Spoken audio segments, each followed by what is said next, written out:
What's up, guys? DC here, welcoming you back to another episode of Wolf Lodge. I just woke up in the house that I grew up in, located in Northeast Ohio.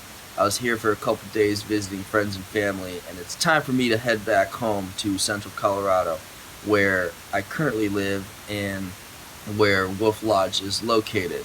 So my goal for today is to wake up here in Ohio and fall asleep in bed at Wolf Lodge. So, follow along as I give this a shot. Good morning, baby. Good morning. Good morning. Good morning, baby. Good morning, mother. Good morning. How are you? Got pancakes. Hi. Pancakes. Oatmeal, banana, pancakes with lots of cinnamon. And apple cider in there, too.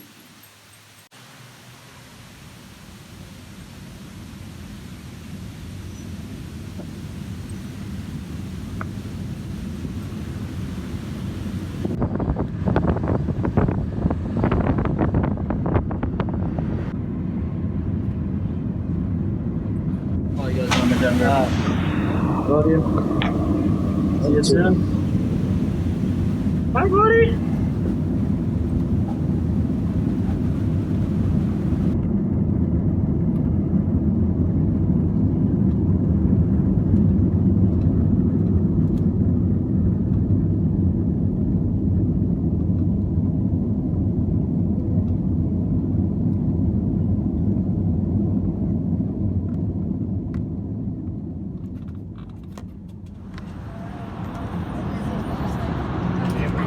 This is the terminal. All passengers, please exit and follow signs to ground transportation and baggage claim. Please watch your steps.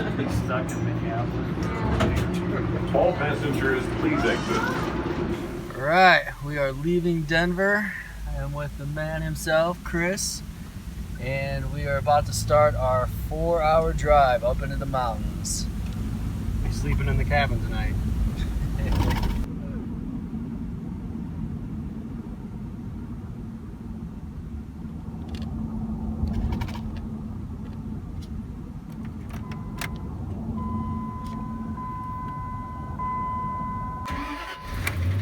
Just made it to the truck and we are about to start our 45-minute drive up the dirt road.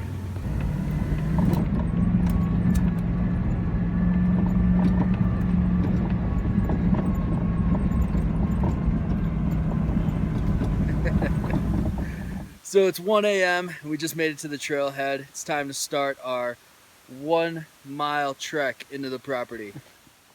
You know the necessary supplies here. You ready? Chris loading up on the necessities.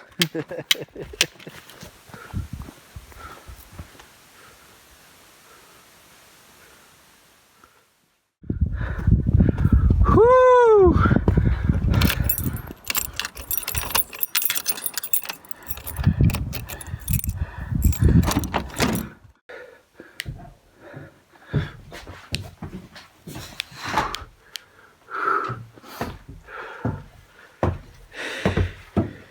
Yeah, boy. Yeah, buddy. Home sweet home. Ohio to the cabin in one day.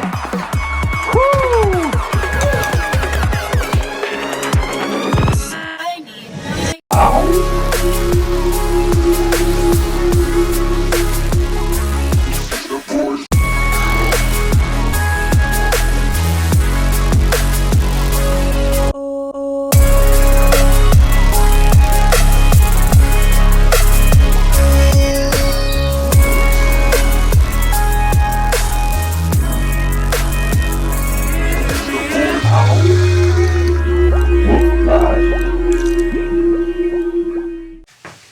Alright guys, so it's been about a month since episode 6, and there's a couple different reasons for that. The main one being that I had family in town. Mom, dad, sister, brother-in-law all traveled from Ohio, came here. We spent some time exploring the area and spent some time here on the property, working and having fun. Instead of dedicating time that goes into making one of these episodes, I felt it better to spend time with them and just focus on them, and we had a really good time up here. After we spent some time up here and in the area. We then traveled north to Jackson, Wyoming, where we spent some time in the Tetons, exploring and hiking some lakes up there. We had a really good time there, and then we had made a 1-hour trek north to Yellowstone, where we spent some time there. Really cool area, both the Tetons and Yellowstone. If you've ever been there, you know exactly what I'm talking about. If you haven't, I highly recommend you explore the area. Beautiful, beautiful places. In Yellowstone, I think one of my favorite things was we spent the night at the Old Faithful Inn, and just what a beautiful structure that is. I took some ideas from that structure, and I can't wait to implement some of those ideas here on this project.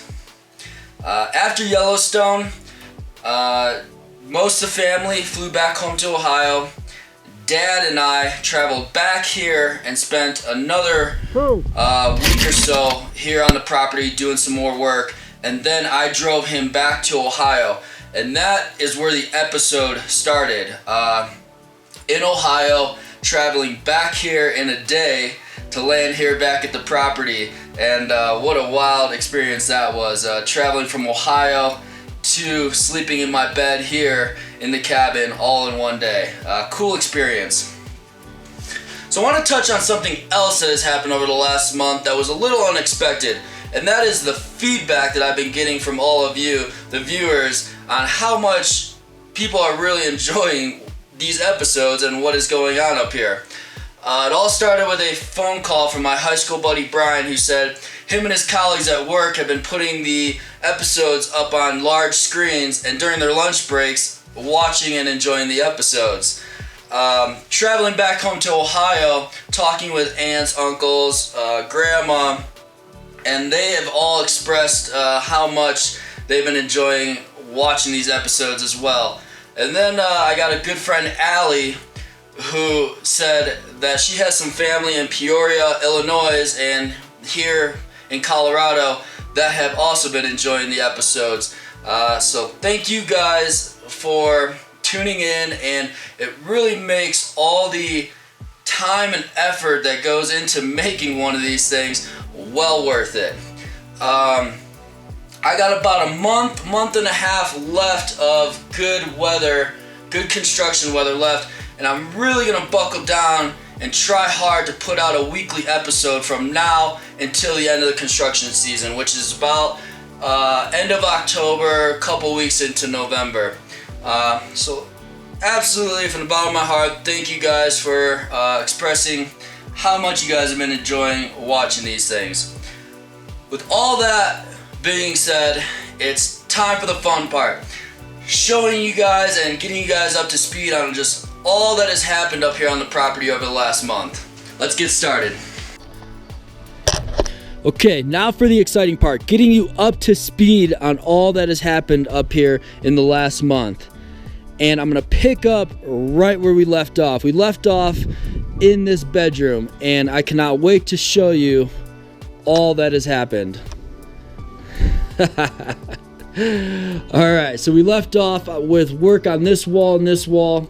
I finished insulating and sheetrocking this wall. Obviously, there's a lot left to do when it comes to drywall in this room. Taping of the seams, mudding all these screw holes, but it is comfortable in here. And that was the main goal, was to get out of this shed and moved into this structure to start enjoying it and being comfortable. Let me give you a little taste of what my mornings have been like up here. So I'm sleeping, time to wake up. Oh, let's see what the weather's like outside. And that is a little taste into what my mornings have been like. Just this absolutely amazing view waking up to this. All the hard work, dedication is really starting to pay off. This place is just as comfortable, if not more comfortable, than my bedroom at home. And this is just such a morale boost. Absolutely loving it. And as you can see, I built this sliding door to give a little bit of privacy from this bedroom, from the living room. Okay, the next big thing that happened up here was insulation. The whole structure got insulated, from this foyer area to the kitchen to the living room to both lofts, all got insulated. You can see I moved the second bed from the sleeping shed up into this kitchen to give other people the enjoyment and satisfaction of sleeping in this structure. But when I go to work on this kitchen, this bed is going to get moved up into this loft. But the main point here is the insulation. This structure is finally holding heat, and that is absolutely huge. I'm going to show you a little clip right now on something that happened 2 weeks ago to really drive the point home on how key this insulation was.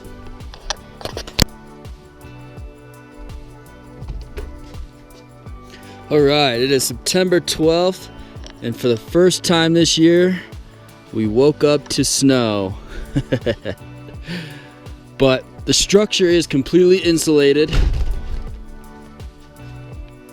And about a half hour ago, I turned on the heat for the first time. And there is a 20-degree difference in the structure. 31 degrees outside, 51 degrees inside. And it is starting to make things livable and comfortable in here with snow on the way. I know that makes for a happy father.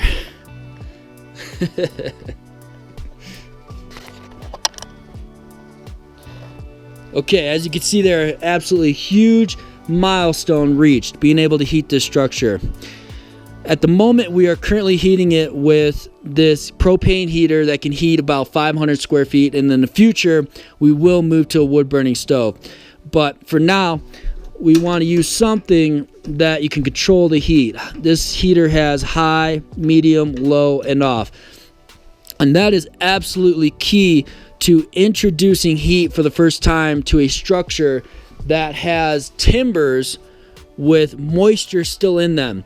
If we were to use a wood burning stove and introduce a lot of hot, dry heat too fast, all of these timbers will be susceptible to warping, twisting, and cracking. So we use a heat source that we can control the temperature, really raising it to about only 60 degrees and then shutting it off. And that mitigates our warping, twisting, and cracking on all these timbers. So a question I get asked quite a bit is why I used green timbers in my framing. Green just meaning that the timber still has moisture inside of it yet to be released. And the short answer is traditionally, timber framing is done with green timbers. It's only in modern society that we dry our wood. A tree can get felled at its source, put on a trucked thousands of miles, and put in a big box store to sell to the customer. And they dry the wood to reduce its weight, releasing its moisture really fast, really hot, and the moisture loss makes the timber lighter, and that saves on shipping costs. I'm using trees right off the property, so I don't have to worry about shipping costs. So I can use green timbers and not worry about their weight. To explain this a lot better and what made me feel comfortable about my decision on using green timbers was watching a video. This guy Jesse can explain this a lot better than I can. I'll leave the link in the description to that video. Okay, so there you have it. You've been brought up to speed on all that has happened to the interior of this place over the last month. Main focuses being this bedroom has been brought up to living standards, and the structure has been insulated, allowing it to hold heat. You can start to see here that we've been moving in some of our creature comforts. We've been cooking meals in here, and this place is really starting to feel like a home. But I'm saving the best for last.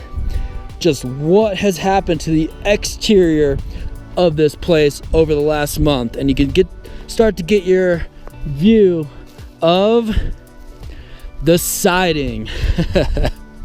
And this has been absolutely amazing. I'm really happy on how this is turning out. You can start to get your view of it, and I cannot wait to show you the steps that have gone into making this structure look like this. All right, black being the main theme here for the siding, and there's a few reasons why I chose this color. Aesthetics, functionality, and the main driving motivator was trying to blend this structure into the mountainside. We are the only structure visible on this mountainside, and as people are hiking around enjoying the beauty of this area, I didn't want them looking up and seeing a structure that stood out like a sore thumb. I wanted the structure to blend in really nicely, and black does that really well with blending into the shadows of these trees. I've stood at some distances far away looking up at this mountainside with this black siding installed, and you cannot see the structure. It's blended in really well. That's the main driving motivator behind choosing black. Aesthetics, I think it's just absolutely beautiful. The matte black from the charring of the wood that I'll explain here in a minute, and functionality being another reason. Black really absorbs heat really well, and the property sits at 10,700 feet. We have more cold days out here than warm days, and the black really absorbs the heat really well. And already without introducing heat, I can make 10-15 degree differences from outside to inside with no heat introduced, just the light hitting the black, it absorbing it, and heating the structure naturally. So the first thing that was done to the siding was installing metal panels on the bottom quarter of the structure. Why metal on the bottom quarter and wood the rest of the way? We get a big snow load up here, and as the snow starts building up against the structure, I didn't want snow to be resting up against wood, which would make it susceptible to rot and decay.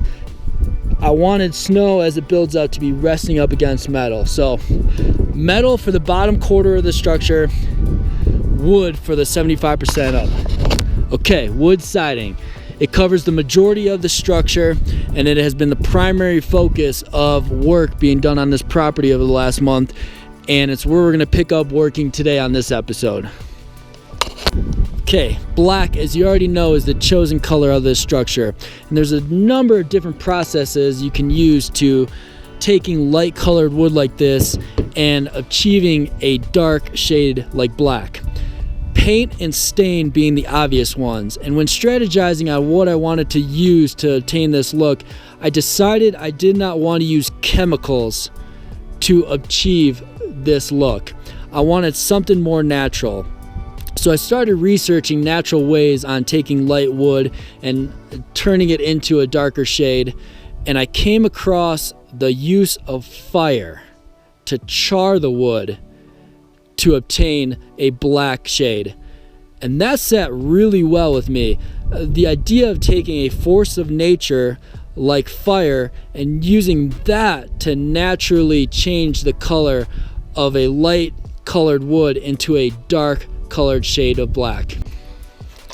So the idea of using fire to char wood for use in building construction is not a new idea. The concept can be originated as far back as 18th century Japan, when the Japanese noticed that charring wood gives wood a bunch of positive properties. Charring wood makes wood less likely to ever start on fire again, makes it insect repellent, and the one I find most amazing is charring wood makes wood rot resistant and weather resistant. Now they call this process a couple different things. Yakasuki, I'm sure I'm butchering that, being one, and the most popular one being Soshugiban. I'm using the process for its aesthetic properties, but I am absolutely loving the fact that all these other positive properties come along with the process. So the traditional method that Japanese used to char their wood was they would take 3 large planks of wood and obviously this is scaled down for demonstration purposes, but they would take 3 large planks, make a triangle pattern out of them, start a fire at the bottom, and as the fire worked its way up, it would char the boards. Now the more modern process, and the process that I've been using, is the use of a propane tank and torch to char the wood. I have a propane tank sitting at the trailhead in my truck right now, and that is where I'm going to start my work today, making the 2-mile round trip hike to go grab that propane tank. So let's get started.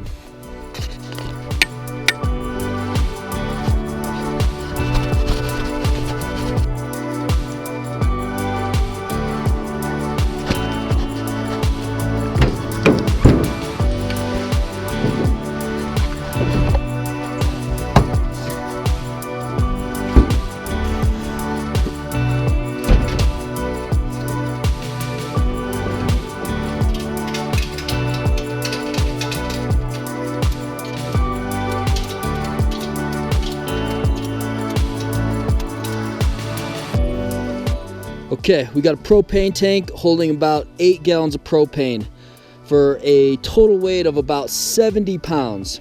This propane is going to be used for charring the siding. I'm going to start hiking this thing in.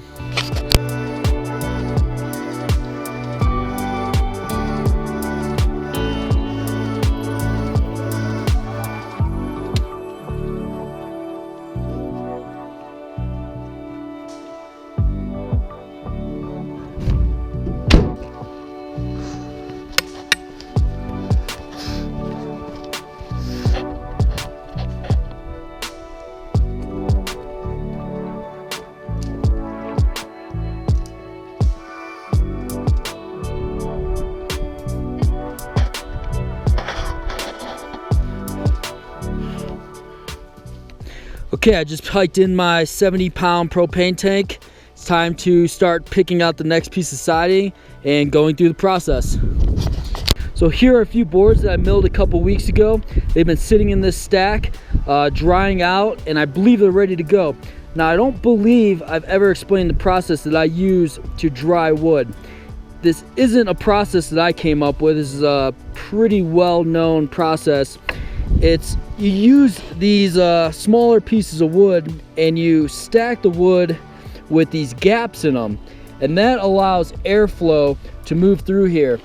If you were to take 2 pieces of wood and stack them like this with no airflow, there would be no way for moisture to escape on the surfaces that meet each other. So you use these thin strips of wood and you stack it kind of in this pattern, and that allows airflow to move through here. And that's a pretty standard way of drying wood. These have been sitting for a couple weeks now, and they should be ready to go. So I just chose my first piece of siding and brought it over to the lumber mill to be cut to its final dimension. A good habit that I've been getting into is rough sawing my lumber oversized, exposing it to the elements for a couple weeks, letting it dry, warp, twist if it needs to, and then bringing it back to the lumber mill before I use it to saw it to its final dimension. The standard dimension that I've been using for the siding is 8 inches, and you can see this board is almost at 11. So that's what's happened. This board has sat out in the elements for a couple weeks, dried, and now I'm ready to cut it to its final dimension.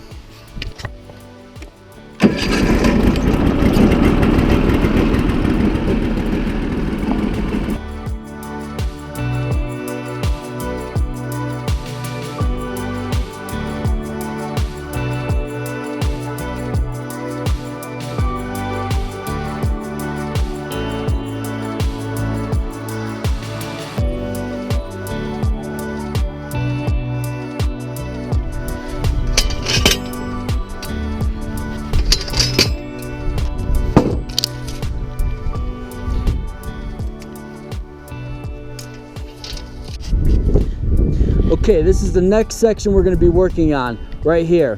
Now I already have a piece installed, and that piece is a clue into the measurement that I need for my next piece. I'll explain that over here.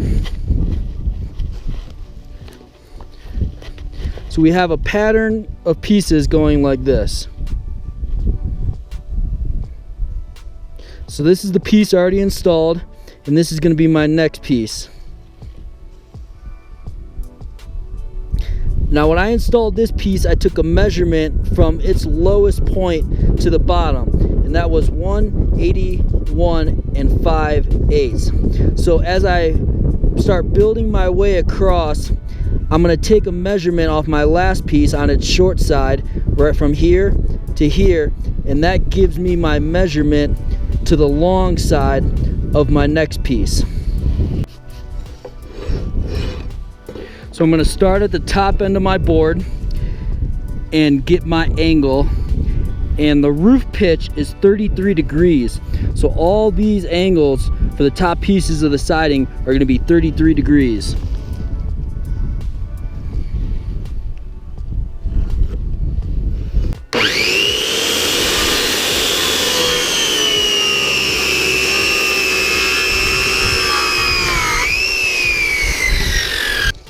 So now I can pull off my long end and measure out my 181 5/8.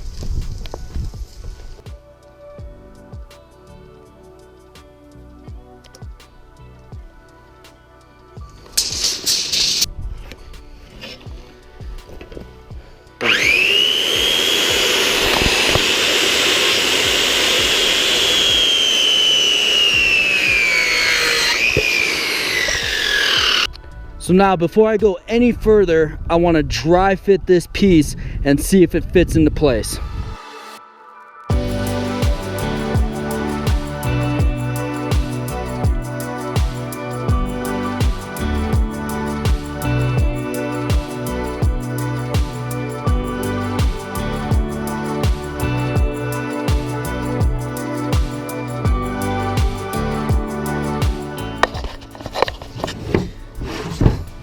Okay, the board fits up there. Now my next step is to find out my next measurement for my next board, thinking ahead. So as I explained before, number 1 is up, 2 is right here, and we're gonna get the measurement for 3. So the roof pitch is going down like this, and we have this board in hand right here. I'm gonna take a measurement from the small side, and that's gonna give me my measurement for the long side on the next piece.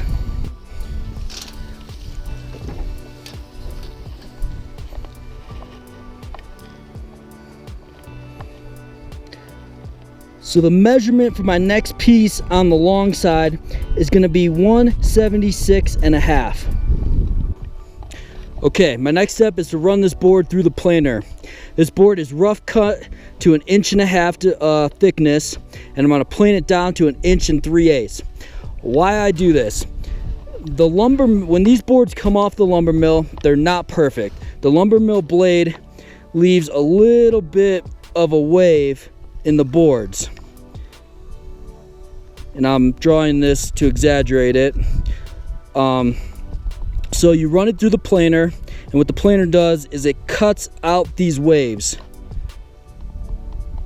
and makes it nice and uniformly one thickness. So strategically I overcut it to 1.5 inches and then plane it down to 1 3/8 to make it uniformly the same thickness all the way across. And that's the thickness of all these boards so far, 1 3/8.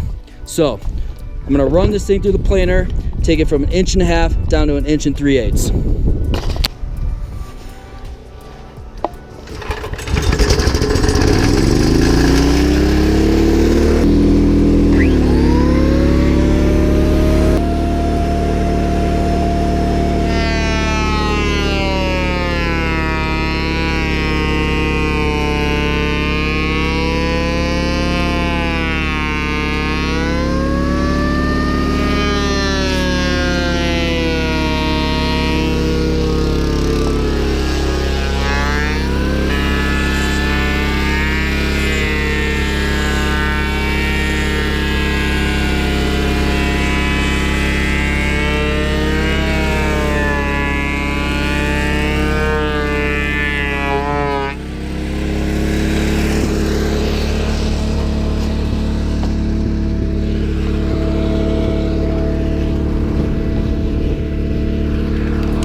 Okay, now for the fun part, the charring of the wood.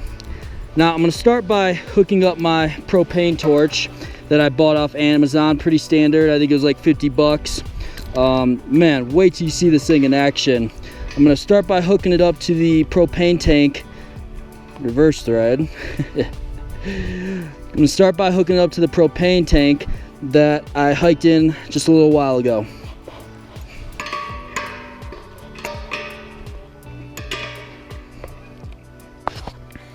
So there are a couple different levels that charring can be taken to. Think of this piece of wood as a piece of steak. You can have well done at the top end and rare at the bottom end and everything in between. Some people do a light charring, just quickly running the torch over it, which gives you a nice contrast between the light and the dark, still preserving some of the light with having some of the dark. Me, I'm on the opposite end of that spectrum. I'm taking my wood to a dark, deep char, a nice uniform black all the way across the board. So one indicator I'm looking for as I'm charring this wood to let me know if it's well done or not is what's commonly known as alligator skin. You'll start to see this surface start to crackle and almost bubble up, and that's when I know it's time to start moving my torch further down the plank. I'm gonna give this a shot here, and what I'm gonna do first is I'm gonna go run the sides of the board all the way down on both sides, and then I'm gonna go for the surface.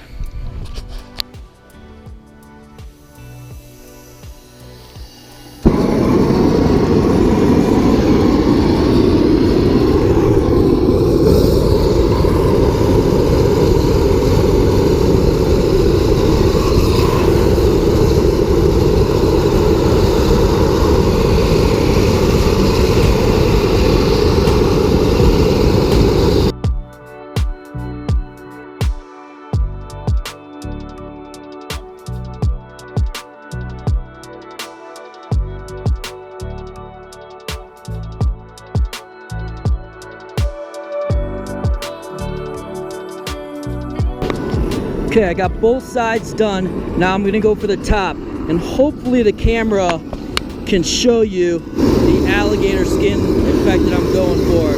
You can start to see it start to bubble up and crackle, and that's what I'm looking for.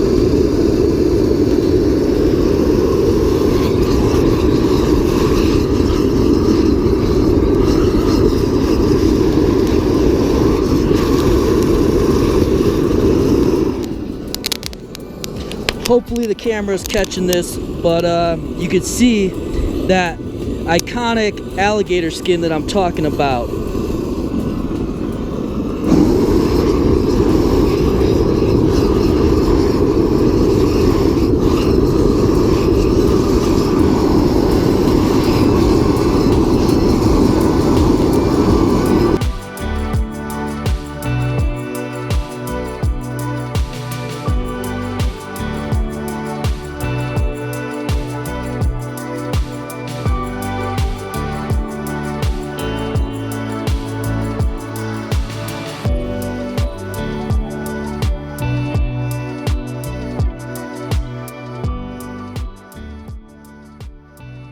Okay, so this board is done. I got the charring effect that I'm looking for. That alligator skin starting to crackle the board, and nice and uniformly black all the way across the piece. Now I've seen the process go several different directions from here. I've seen people put up boards just the way it is and using that charring effect for the weatherproofing. I've seen people take a wire brush off the soot layer, wash the boards, and then oil them. And then I've seen what I'm doing is leaving the soot layer but applying oil right away. So I have some timber oil here, and this stuff is from Heritage Natural Finishes, and it consists of linseed oil, tung oil, beeswax, pine resin, and orange oil. So I'm not, for aesthetic purposes, and I like the alligator effect, that nice crackling texture, I don't brush off the soot layer, and I'm oiling right away.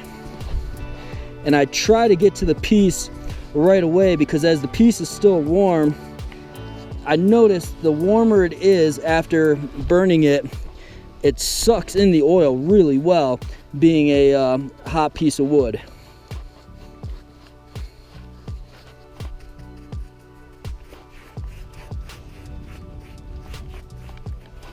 Okay, so I add one layer of oil to the sides and top, and then I flip the board over to get the underside.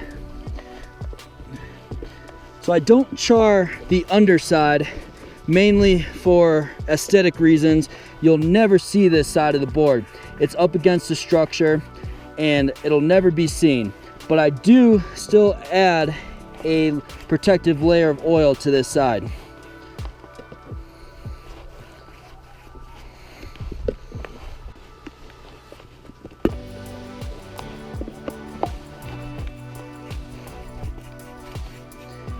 And then once one layer is added to the underside, I flip the board back over and get a second coat on the top and sides.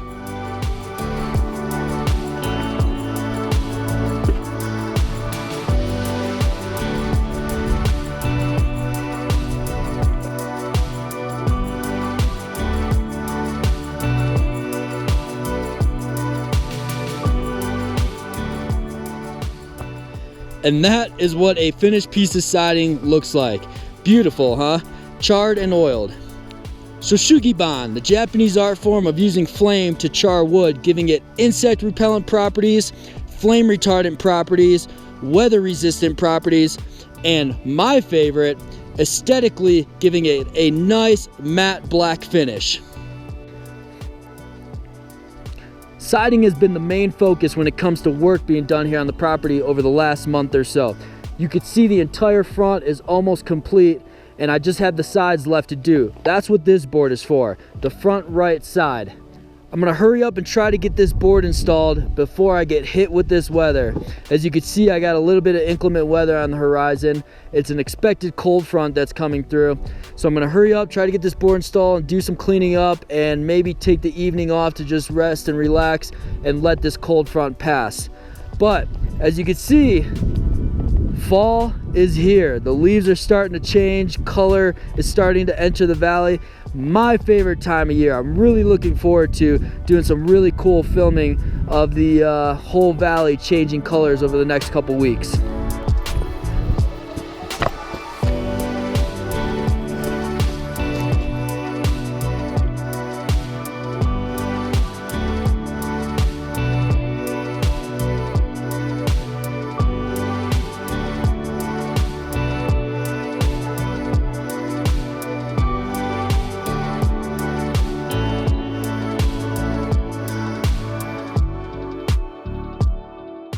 Okay, a finished piece of siding, taking you from start to finish. We started with a raw piece of lumber, put on the lumber mill, cut down to its dimension, planed down to its thickness, charred, oiled, and then installed.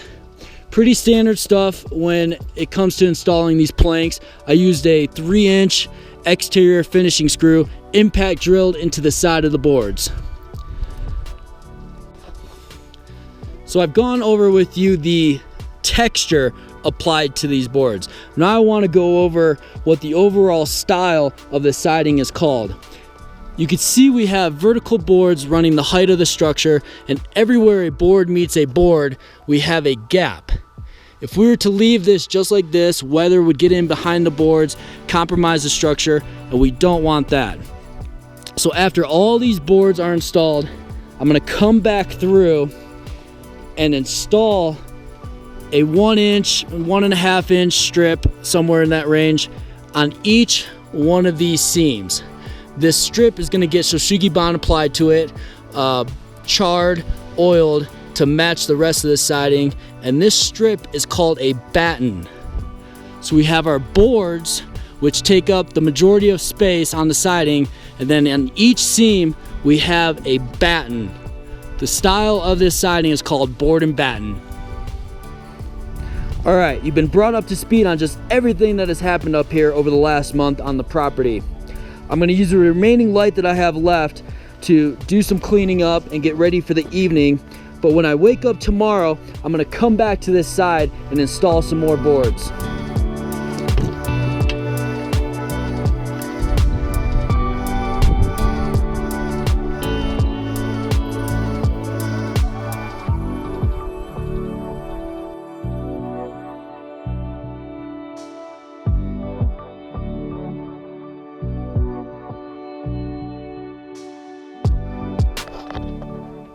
Good morning, guys. I got some rain last night. I think that cold front definitely came through, but upon the first look out the window here, nothing too threatening on the horizon. It actually looks like it's going to clear up a little bit and be a pretty nice day, so back to work on that siding. Okay, so yesterday I took the time to explain in detail the process of taking a raw piece of lumber and turning it into a piece of siding. Today, instead of explaining each step over again, I'm gonna move fast and worry about production, getting board feet up onto the structure, and a lot of it.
Alright guys, I just installed the last piece to finish this side. Finished this little section of the structure. I'm really happy with the way it turned out. I'm going to use what remaining light I have left to clean up and get ready for the evening. But tomorrow, I'm going to wake up and get back at it. Get back at another side, another section of the structure. So, see you tomorrow, guys.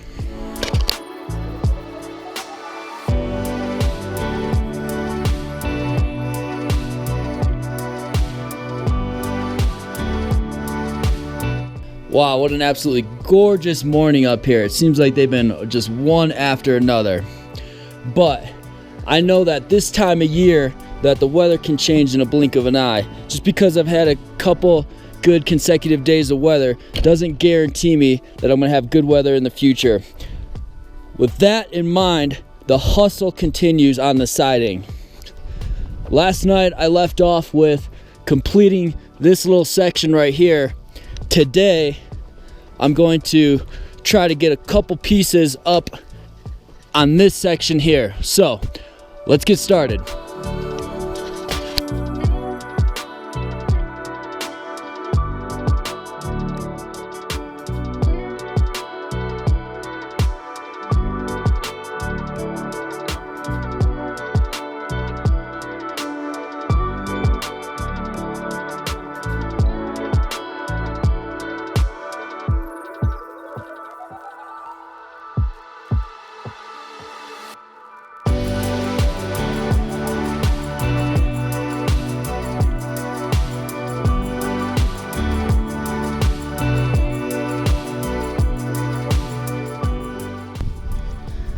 Alright guys, I got 2 pieces installed and the wind is really starting to pick up, which would make the use of fire and charring any more pieces a safety hazard.